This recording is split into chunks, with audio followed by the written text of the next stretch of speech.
Hello everyone, a warm welcome to all of you on our channel GK Review. So what's up guys? I hope you had a great day. So चलते हैं हम अपने session की ओर। आज के इस session के अंदर हम डिस्कस करने वाले हैं करंट अफेयर्स ऑफ 3 जून 2020। और जैसा कि आपको पता है कि डेली क्विज का सेशन रहता है, मैं आपको करंट अफेयर्स के क्वेश्चंस पूछता हूं और आपसे एक्सपेक्ट करता हूं कि इस क्वेश्चन का आंसर आप हमें कमेंट सेक्शन में दीजिएगा। सो चलते हैं अब अपने सेशन की ओर। लेकिन उससे पहले अगर अभी तक आपने जीके रिव्यू चैनल को सब्सक्राइब नहीं किया है, so please subscribe the channel and don't forget to press the bell icon button to get the latest notification and updates of the video we make. So लेते हैं first current affairs. और अगर आपको ये session अच्छा लगता है, इस सेशन के क्वेश्चंस अच्छे लगते हैं, कंटेंट अच्छा लगता है, पढ़ाने का तरीका अच्छा लगता है, तो वीडियो को थम्स अप कर दीजिए, लाइक कीजिए और शेयर कीजिए इस वीडियो को अपने फ्रेंड्स और रिलेटिव्स में। So first current affairs we have Kisan Credit Cards campaign launched for 1.5 crore for dairy farmers. So अभी किसान क्रेडिट कार्ड्स ने कैंपेन लॉन्च किया है कि वो 1.5 करोड़ फंड देगा फॉर डेयरी फार्मर्स के लिए। सो आइए थोड़ा इसके बारे में जान लेते हैं। Government under a special drive will provide Kisan credit cards to 1.5 crore dairy farmers belonging to milk unions and milk producing companies with the next 2 months. सो अगले 2 महीने के लिए 1.5 करोड़ का जो फंड है डिसबर्स किया जाएगा मिल्क यूनियंस में और जो मिल्क प्रोड्यूसिंग कंपनीज है या फिर जो इंडिविजुअली मिल्क प्रोड्यूस कर रहे हैं उनके लिए। This special drive is a part of the prime minister आत्मनिर्भर पैकेज फॉर फार्मर्स। आपको पता है ये आत्मनिर्भर पैकेज का पार्ट है। और अगर KCC की बात करें, it was announce in the budget of 1998 to 1999। ये 1998 और 1999 के बजट में KCC स्कीम लाया गया था। और इस स्कीम का एम क्या है ये देखते हैं। To provide adequate and timely credit for credit requirements of farmers under single window for their cultivation and to meet the short term credit requirements for cultivation of crops, post harvest expenses, produce marketing loans, also the consumption requirements of farmers household among others। इस scheme के द्वारा आपको credit दिया जाता है, loan दिया जाता है फार्मर्स को। जैसे फार्मर्स के बहुत सारे आपको पता है प्रॉब्लम्स होते हैं, एक सीजनल चेंज हो जाता है, इस वजह से जो हार्वेस्ट की जो कल्टीवेशन होती है वो ख़राब हो जाती है, तो इसमें इनको रिम्बर्समेंट दिया जाता है। और भी बहुत सारे होते हैं, जैसे अगर फार्मर को पोस्ट हार्वेस्ट एक्सपेंसेस भी चाहिए होते हैं, मतलब हार्वेस्टिंग से पहले जो भी खर्चा होता है उसके लिए, या फिर कल्टीवेशन ऑफ क्रॉप्स के लिए, या अपनी मार्केटिंग के लिए, या उनके घर खर्च चलाने के लिए, इन सब चीज़ों के लिए जो लोन प्रोवाइड करता है वो है किसान क्रेडिट कार्ड। और ये काम एक सिंगल विंडो ऑपरेशन है। सिंगल विंडो ऑपरेशन या सिंगल विंडो सिस्टम क्या होता है कि एक ही सोर्स में आपका सारा काम हो जाता है। जैसे आप अगर लोन भी चाहिए होता है किसी पर्टिकुलर चीज़ के लिए, क्रेडिट चाहिए होता है, तो आप एक विंडो पे जाओगे, एक आदमी से मिलोगे, वो आपको बताएगा ये चीज़ करनी है और आपका काम हो जाएगा। मतलब आपको एक जगह से दूसरी जगह नहीं भेजेंगे, सिर्फ एक जगह में एक सोर्स में आपका सारा काम हो जाएगा। आई होप आपको कंसेप्ट क्लियर होगा। चलते हैं नेक्स्ट करंट इवेंट पे। नेक्स्ट भी है which 3 states have been included in one nation one ration card scheme. अब कौन से नए 3 स्टेट इंक्लूड किए गए हैं वन नेशन और वन राशन कार्ड स्कीम में? ये है हमारे मिजोरम, सिक्किम और उड़ीसा। वन नेशन और वन राशन कार्ड में छोटा सा शॉर्ट नोट में समझा देता हूँ कि सबसे पहले क्या होता था कि पहले क्या होता था कि एक पर्टिकुलर स्टेट के अंदर राशन क्या होता था, दिया जाता था पीपल को। लेकिन अगर वही पीपल अगर दूसरे स्टेट में काम करे तो उसे वो राशन नहीं मिल पाता था। वो आपसे कहते थे कि भाई आपके जो इस स्टेट का वो राशन लेके आइए। सो अब ऐसा नहीं होगा। अब कोई भी वर्कर है, कोई सी भी स्टेट से बिलोंग करता है, उनका एक यूनिफॉर्म राशन कार्ड होगा, यूनिफॉर्म और यूनिक राशन कार्ड होगा। वो पर्टिकुलर किसी भी स्टेट में अप्लाई हो जाएगा। सो आपको पता ही है कि जो माइग्रेंट वर्कर्स है जो दूसरे स्टेट से आते हैं, क्योंकि उनके खुद के स्टेट में रिसोर्सेज नहीं होते हैं, उन्हें अर्निंग के लिए दूसरे स्टेट जाना पड़ता है, तो उनको खाने की दिक्कत रहती है। अगर यही राशन फैसिलिटी दूसरे स्टेट में अगर प्रोवाइड की जाए तो एक हेल्पफुल स्कीम हो जाएगी उनके लिए। आगे चलते हैं। The union minister of consumer affairs, food and public distribution Ramvilas Paswan informed that Odisha, Sikkim and Mizoram have joined the One Nation One Ration Card scheme on integrated management of public distribution system। ये एक system है जिसके द्वारा उड़ीसा, सिक्किम और मिजोरम को one nation और one ration card के scheme में ऐड कर देंगे। और total of 20 states and union territory in this scheme have been added। अभी तक कितने 20 स्टेट्स और यूनियन टेरिटरीज इस स्कीम में ऐड है। अगर टारगेट्स की बात करें तो all states will be added in the scheme and the scheme will be operational all over India by March 2021. सो हमारा ये लक्ष्य है कि मार्च 2021 तक सारे के सारे स्टेट्स में one nation one ration card scheme launch हो जाए, पूरी तरीके से इम्प्लीमेंट हो जाए। अच्छा, 3 more states namely Uttarakhand, Nagaland and Manipur will also be added to the national cluster by August 2020. सो अगस्त 2020 तक हमारे उत्तराखंड, नागालैंड और मणिपुर भी इस स्कीम में ऐड हो जाएंगे। और अगर उड़ीसा की बात करें, कैपिटल आपको पता है भुवनेश्वर, सीएम है Naveen Patnaik and governor is Ganeshi Lal. Clear students, चलते हैं नेक्स्ट करंट अफेयर्स पे। Next we have startup blink ecosystem rankings 2020। What is India's rank for world best startup ecosystem. So startup blink ecosystem ranking के अंदर India की क्या rank है for the world's best startup ecosystem. So India की rank है 23rd। आइए देखते हैं फर्स्ट किसकी है। The ranking has been topped by US. So United States ने स्टार्टअप ब्लिंक में फर्स्ट रैंक हासिल की है, followed by United Kingdom and Israel at second and third position. यार आप देखोगे इजराइल कंट्री आने वाले टाइम में टेक्निकल और अगर इंफ्रास्ट्रक्चर की बात करें तो ये बहुत ज़्यादा डेवलप होती जा रही है। हमें कुछ सीखना चाहिए इजराइल से, क्योंकि एक टाइम ऐसा था कि इजराइल भी बहुत मतलब ऐसे रीजन से बिलोंग करती थी जहाँ डेवलपमेंट बहुत क्या कहते थे स्लो स्पीड में हो रहा था। सो एक ये इंस्पिरेशनल हमारे पास नोट है कि इजराइल जैसी जो छोटी कंट्री है वो कैसे आगे चल के, देखो ये कहाँ पे थर्ड प्लेस पे आ गई है eight startup link ecosystem. India's ranking is contrary to its annual ease of doing business ranking, which continues to be on improving path. Among the top 100 startup cities, only 4 India cities were named in 2020 cities global ranking of startup ecosystem. और 2020 cities of global ranking of startup cities startup ecosystem के अंदर India की सिर्फ 4 cities ही इसमें nominate हुई थी। और अगर स्टार्टअप लिंक की बात करें तो इसके सीईओ है हमारे Eli David and headquarters is Zurich, Switzerland. Clear students, आगे चलते हैं। और जैसा कि आपको पता है, जैसे हमारे ईज ऑफ डूइंग बिजनेस भी जैसे जैसे निखरती रह रही है, वैसे भी हमारी जो स्टार्टअप वाली जो रैंकिंग है ये भी क्या धीमे धीमे सुधर रही है। चलते हैं नेक्स्ट करंट इवेंट पे। Next we have India's GDP to contrary by 4% in fiscal 2021 and downgraded its sovereign rating to Baa3 from Baa2 by which credit rating agency? कौन से क्रेडिट रेटिंग एजेंसी ने इंडिया की GDP को 4% बताया है physical 2021 के लिए सॉरी। और हमारी जो सोवरेन रेटिंग है उसको भी डाउनग्रेड कर दिया गया है। Baa पहले 2 थी, अब क्या हो गई Baa3। सो इसका आंसर है मूडी। और ये भी मैं बताऊंगा कि Baa3 नॉर्म क्या है, Baa2 क्या है। Rating agency Moody's expects India's real gross domestic product that is GDP to contract by 4% in physical 2021 due to कोविड-19 pandemic and related lockdown measures. आपको पता है कि पेंडेमिक के कारण जो फाइनेंशियल इंस्टेबिलिटी आई है उसके कारण बहुत सारी दिक्कत देखने को मिलेगी अब। और अगर अपन बात करें रेटिंग्स की, ये मूडी की रेटिंग है Baa3 और Baa2। अच्छा, बेसिकली क्या होता है, ये Baa की कैटेगरी में होती है, Baa फिर Baa2 फिर Baa3। ये क्या होता है कि जैसे कोई कंट्री किसी कंट्री को क्रेडिट देती है तो उसकी क्रेडिट की कितनी रिस्क है। जो लॉन्ग टर्म बॉन्ड साइंस होते हैं तो उस लॉन्ग टर्म बॉन्ड्स में उनका जो पैसा जो उन्होंने क्रेडिट किया दूसरी कंट्री में, क्या उनको वापस मिलने की क्या प्रोबेबिलिटी है। प्रोबेबिलिटी अपन तभी पता लगा सकते हैं तब हम किसी पर्टिकुलर कंट्री को रैंक दे दें। जैसे अगर Baa की बात करें, ये मूडी की क्रेडिट मेजर है, ये क्रेडिट रैंकिंग है मूडी की। इसका मतलब ये होता है कि इंडिया की जो क्रेडिट रिस्क है वो मॉडरेट है। मतलब अगर कोई क्रेडिट देता है इंडिया को तो उसका जो पैसा वापस आने की जो कैपेबिलिटी है उसकी क्या है, पॉसिबिलिटी मॉडरेट पॉसिबिलिटी है। सो पहले हमारे क्या थी, Baa2 थी, अब Baa3 पे आ गई। और आपको पता है पेंडेमिक के कारण हो गया, और पेंडेमिक के कारण हालात अभी इतने मतलब वर्स्ट हो चुकी है।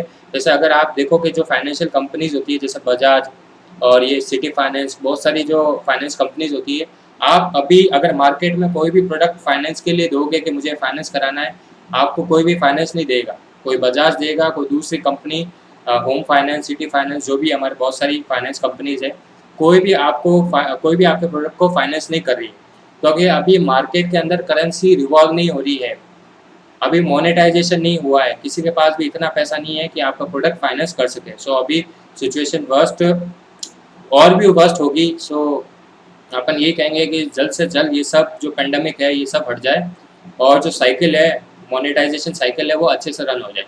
और अगर मूडी की बात करें, इसका हेडक्वार्टर्स है न्यूयॉर्क, यूनाइटेड स्टेट्स, और इसके प्रेसिडेंट एंड सीईओ है Raymond W McDaniel junior. Raymond W McDaniel junior. Clear है स्टूडेंट्स? चलते हैं नेक्स्ट क्वेश्चन की तरफ। नेक्स्ट भी है Indian Energy Exchange Limited, that is IEX, has started a real-time electricity market (RTM) to meet the demand for electricity. This will enable the power companies to buy and sell electricity according to their needs only 1 hour before. There will be 48 auction sessions throughout the day, and the power delivery will be done within 1 hour of the end of the building session. This will help in reducing dependency in case of grid fluctuations for power companies. अब देखो इसके अंदर क्या है कि ये जो अब रियल टाइम इलेक्ट्रिसिटी मार्केट है, ये मार्केट क्या है इसके बारे में थोड़ा बता देता हूँ मैं आपको। पहले क्या होता था कि जैसे कोई भी कंपनी किसी दूसरी कंपनी के साथ डील करती थी कि उसको इतना पावर कैपेसिटी चाहिए, इतनी इलेक्ट्रिसिटी चाहिए, तो वो कंपनी का एक जो भी डील है, वो नॉर्म है, वो साइन होता था, वो पैसा जाता था, पैसा जाने के बाद जो इलेक्ट्रिसिटी है वो उन्हें देते थे। लेकिन अब क्या है, रियल टाइम बेसिस के ऊपर होगा। जैसे अगर हमारे ऑप्शन या बिडिंग लगेगी, अगर कोई डील जनरेट होगी किसी दो कंपनी के बीच में, और एक कंपनी तय करती है कि भाई इस कंपनी को मैं इतनी इलेक्ट्रिसिटी प्रोवाइड कराऊंगी इतने रुपए के अंदर, वो डील खत्म होने के विदिन 1 घंटे के अंदर अंदर आपका जो पूरा इलेक्ट्रिसिटी पैकेज आपको मिल जाएगा।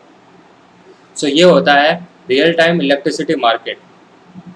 सो इसके अंदर हमारे पास क्या होगी, जो ये हमें क्या हेल्प करेगी in reducing dependency in case of grid fluctuations for power companies. जैसे आपको पता है कि इंस्टेंटली ग्रिड फ्लक्चुएशन हो जाता है, जैसे आपको पता है कि बहुत ज़्यादा गर्मी के सीज़न में हमारे ग्रिड फेलियर्स हो जाते हैं, क्लियर है, ट्रांसफार्मर फेलियर्स हो जाते हैं, तो इंस्टेंटली अगर हमें इलेक्ट्रिसिटी की नीड है किसी दूसरी प्राइवेट कंपनी से, तो अपन रियल टाइम बेसिस पे ले सकते हैं। क्लियर है? अगर IEX के बारे में जाने, इनका हेडक्वार्टर्स है new Delhi, Indian energy exchange limited का, और इसके CEO और मैनेजिंग डायरेक्टर है राजीव श्रीवास्तव। क्लियर है स्टूडेंट्स? चलते हैं नेक्स्ट क्वेश्चन पे। नेक्स्ट भी है PM Modi appoints committee for MSME loan implementation headed by home. PM Modi ने अभी एक कमिटी बनाई है फॉर MSME लोन इम्प्लीमेंटेशन के लिए। MSME सेक्टर के अंदर जो भी इंडिविजुअल है उनको लोन देने के लिए इस कमेटी का हेड कौन होगा? इस कमेटी के हेड है Rajnath Singh, not finance minister. थोड़ा इसके बारे में पढ़ते हैं, इस कमेटी के बारे में और कितना अमाउंट ऑफ लोन डिसबर्स होगा।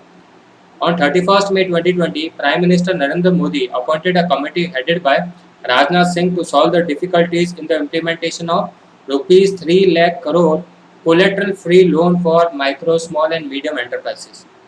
So, इस कमेटी ने अभी तय किया है कि वो 3 लाख करोड़ का लोन इम्प्लीमेंट करेगी।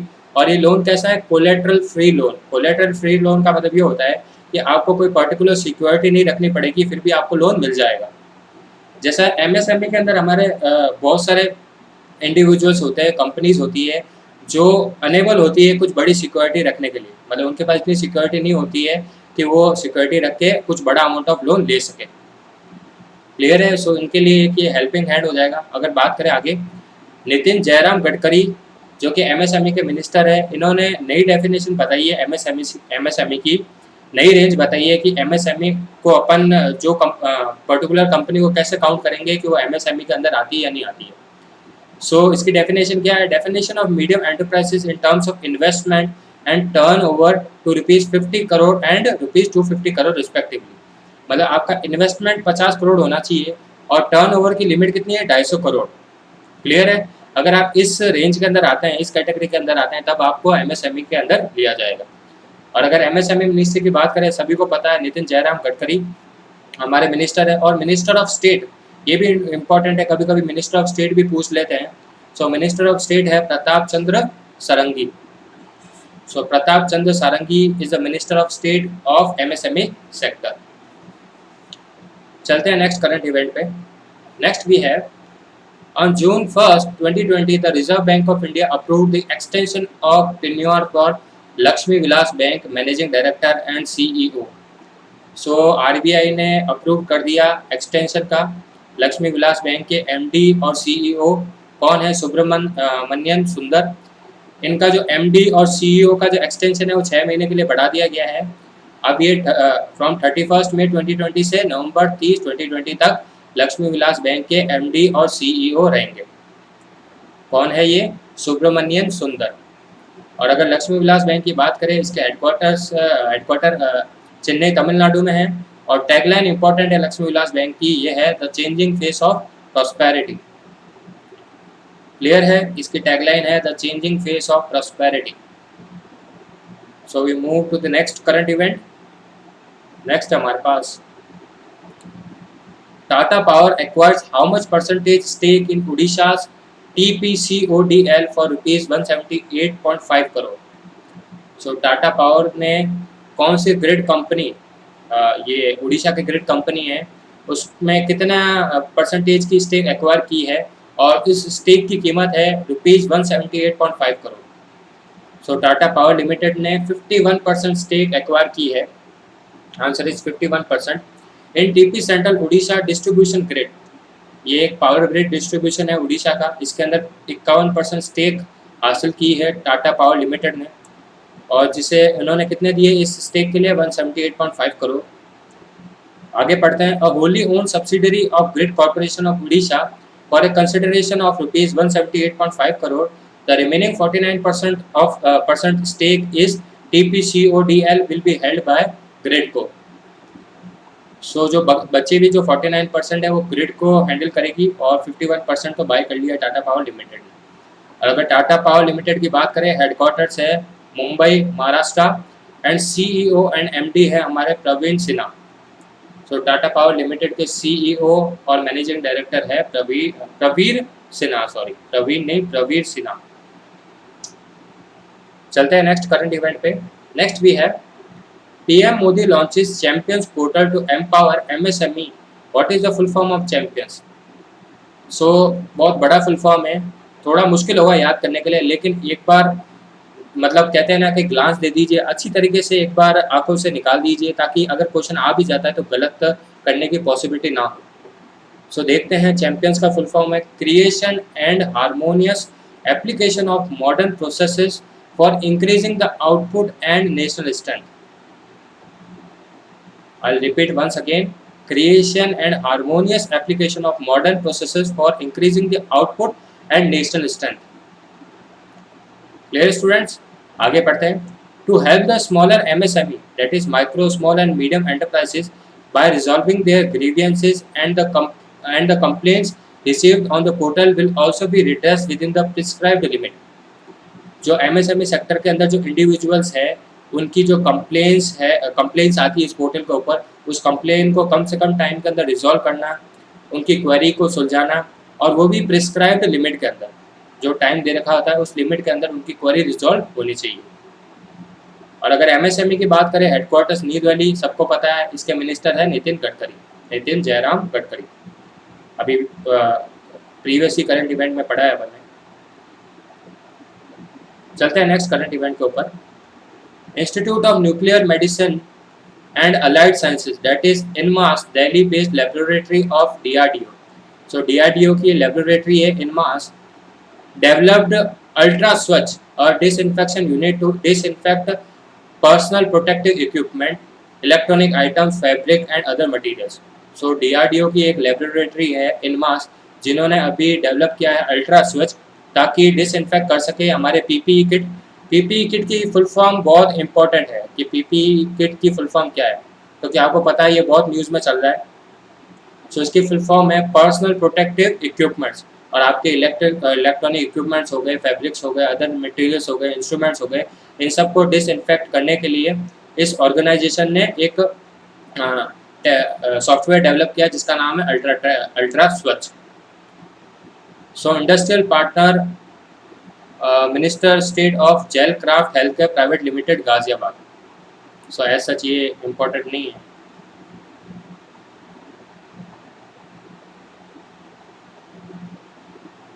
सॉरी, मैंने इधर मिनिस्टर ऑफ स्टेट बोल दिया, सॉरी गलत होगा, मेरे को पता नहीं है क्या फुल फॉर्म है।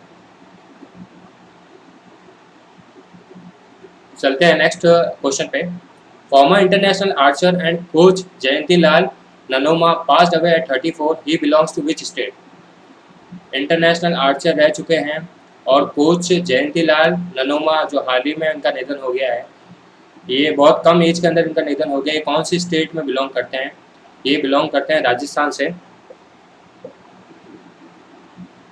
सो थोड़ा इनके बारे में जान लेते हैं। Farmer international archer and coach of Rajasthan Jayanti Lal Nanoma passed away at the age of 34 in Udaipur due to a road accident on 31st May 2020 that took place while traveling from Banswara to Dungarpur in a car with a friend. So एक sad news है कि वो accident हो गया, इनका road accident हो गया जब वो बांसवाड़ा से डूंगरपुर जा रहे थे। और अगर आर्चरी एसोसिएशन ऑफ इंडिया की बात करें, इसके प्रेसिडेंट है अर्जुन मुंडा और सेक्रेटरी जनरल है प्रमोद चंद्रोकर। सेक्रेटरी जनरल है प्रमोद चंद्रोकर। और आर्चरी एसोसिएशन ऑफ इंडिया का इस्टेब्लिशमेंट हुआ था 8 अगस्त 1973।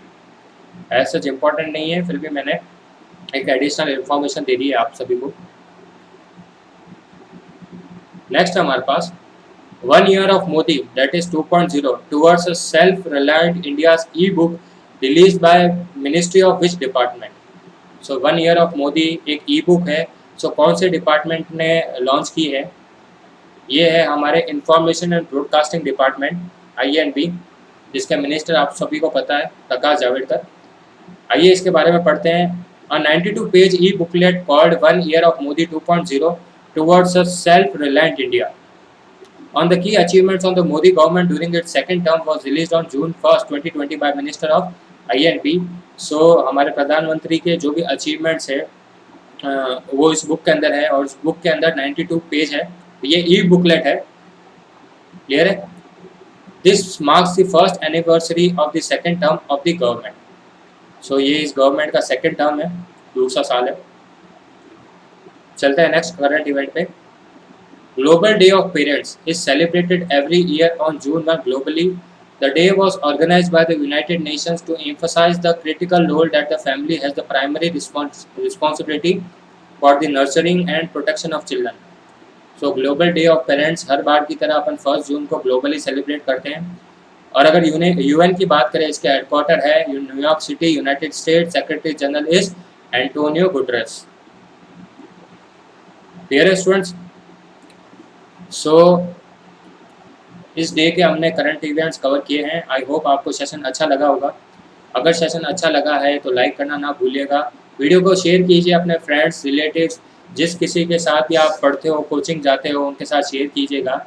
और मेरी एक आपसे एक हेल्पफुल एडवाइस ये रहेगी कि आप अपने जो करंट अफेयर्स है वो हर दिन मेरे एक छोटे से वीडियो में देख लीजिए, ताकि आप ऐसा नहीं हो कि जब एग्ज़ाम, जैसे प्री एग्ज़ाम आपका क्लियर हो जाता है, फिर मेंस में करंट अफेयर्स आते हैं। बैंकिंग की बात कर रहा हूँ मैं, मेंस में करंट अफेयर्स आते हैं, तो मेंस का जो टाइम पीरियड बहुत छोटा होता है। अगर अपन ये तैयारी पहले से करके रखेंगे तो एक बेनिफिशियल आउटपुट होगा आपके लिए।